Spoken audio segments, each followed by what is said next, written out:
محترمہ بےنظیر بھٹو کو ہم سے جدا ہوئے کئی سال گزر چکے ہیں، لیکن آج بھی ایک لیڈر کے طور پر، ایک بڑی بہن کے طور پر، ایک ماں کے طور پر ان کی باتیں جو ہیں وہ ہمیں بار بار ان کی یاد دلاتی ہیں۔ محترمہ بےنظیر بھٹو پاکستان کی بہادر ترین سیاسی لیڈر تھیں، اور اگر وہ چاہتیں تو دہشت گردوں کے سامنے سرنڈر کر کے وہ اپنی جان بچا سکتی تھیں، لیکن انہوں نے سرنڈر کرنے کی بجائے دہشت گردوں کی آنکھوں میں آنکھیں ڈالیں، ان کو للکارا اور اپنی جان قربان کر دی۔ مجھے آج بھی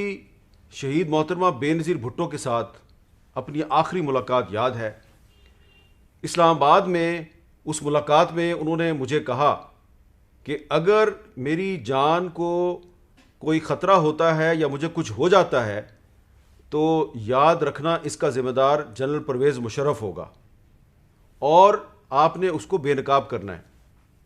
تو میں نے محترمہ بےنظیر بھٹو سے گزارش کی کہ آپ ذرا احتیاط کریں،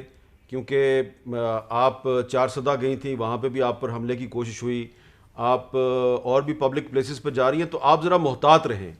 تو محترمہ بےنظیر بھٹو نے کہا کہ اگر میں نے احتیاط کے نام پر جلسے جلوس بند کر دیے تو پاکستان میں جلسے جلوس کا کلچر ہی ختم ہو جائے گا، اور میں یہ نہیں چاہتی کہ ہم دہشت گردوں کے سامنے سرنڈر کریں،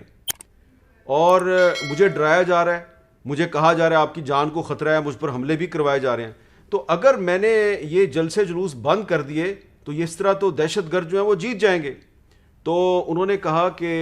میں یہ جلسے جلوس بند نہیں کروں گی، اور انہوں نے کہا کہ پرویز مشرف اور اس کے حواری یہ چاہتے ہیں کہ میں پاکستان سے واپس چلی جاؤں،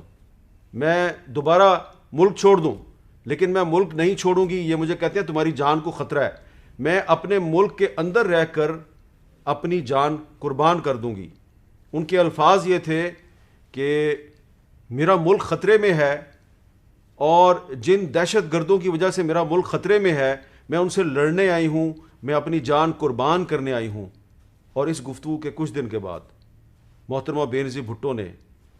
دہشت گردوں کی آنکھوں میں آنکھیں ڈال کر اپنی جان قربان کر دی۔ انہوں نے اپنی جان پاکستان کے لیے قربان